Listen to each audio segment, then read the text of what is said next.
പരിഗണിച്ചില്ല. നമ്മൾ അയോഗ്യരായി കാണുന്നവർ അല്ലാഹു തആല ചിലപ്പോൾ അവരെയായിരിക്കും ഹിദായത്ത് നൽകുന്ന കാര്യത്തിൽ അംഗീകരിച്ചിട്ടുണ്ടാകുക. ഖത്താബിൻ്റെ മകൻ ഉമറിനെ പോലെ ജഹാലത്തിൻ്റെ കാലഘട്ടത്തിൽ വളരെ കടുത്ത സ്വഭാവക്കാരനും ഹിദായത്തിനെതിരിൽ വളരെ ശക്തിയായി നിലനിന്ന വ്യക്തിയുമാണ്. പക്ഷെ അള്ളാഹു സെലക്ട് ചെയ്തു.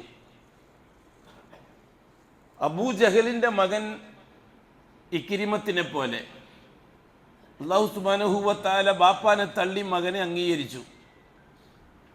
അങ്ങനെ പല സംഭവങ്ങളും നമുക്കിവിടെ കാണാം.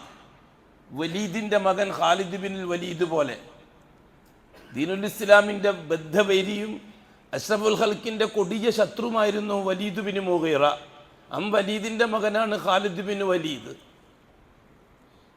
ഇവിടെ അല്ലാഹു സുബ്ഹാനഹു വ തആല ഹിദായത്ത് നൽകുന്നത് ഈ മാനദണ്ഡം വെച്ച്